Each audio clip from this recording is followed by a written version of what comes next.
Hello guys, இந்த வீடியோவில் பார்த்தீங்கன்னா நம்ம ஃப்ரெண்டு ஒருத்தர் ஃப்ரிட்ஜ் பாக்ஸ் செட்டப் பண்ணியிருந்தார். அது பார்த்திங்கன்னா ரொம்ப க்ரீனிஷ் ஆகிடுச்சு. ஏன்னா வெயிலில் பட்டு அந்த வாட்ரு அந்த பிளான்ட் செட்டப்புக்கு வந்து பார்த்திங்கன்னா ஃபுல்லாக க்ரீனிஷ் ஆகிடுச்சு. ஒரு வழியாக அந்த ஃப்ரிட்ஜ் பாக்ஸை கழுவி புதுசு மாதிரி பண்ணிட்டோம். புதுசு மாதிரினா கொஞ்சம் இருக்கும், அதை ஃபுல்லாக கழுவ முடியாது. கழுவிட்டு பார்த்திங்கன்னா ஃபிஷ்ஷஸ்லாம் போட்டுருந்தாங்க. இன்னதுக்கு பார்த்திங்கன்னா இதில் டம்போ ஏரு, அப்புறம் அந்த ஃபேன் லீஃப், அதாவது கில்ஸில் பார்த்திங்கன்னா பெருசாக இருக்கும்.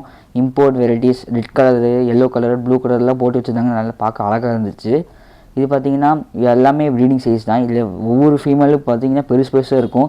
இப்போ காட்டுவோம் பாருங்கள். இதுக்கு எல்லாமே மேல் சின்னதாக இருக்கும், ஆனால் ஃபீமேல்லாம் ரொம்ப பெருசாக இருக்கும். அப்போ தான் இது வந்து குட்டி போடுற ஈஸியாக இருக்கும். இது எல்லாமே ஃபீமேல்ஸ் தான். பாதி ஃபீமேல் பாதி மேல். பாதி ஃபீமேல் பார்த்திங்கன்னா குட்டி நிறையா போட்டு தனியாக எடுத்து வச்சுருந்தாங்க. இது பார்த்திங்கன்னா கணக்கே இல்லாமல் அவ்வளோ குட்டி போடுது. அதனால தான் இவ்வளோ பெருசாக இருக்குது.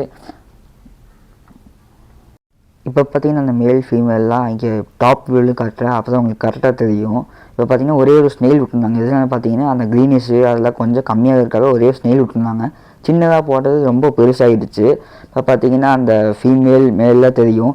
மறக்காமல் இந்த வீடியோ நல்லா இருந்தால் லைக் பண்ணி சப்ஸ்கிரைப் பண்ணுங்கள். Okay, thanks guys.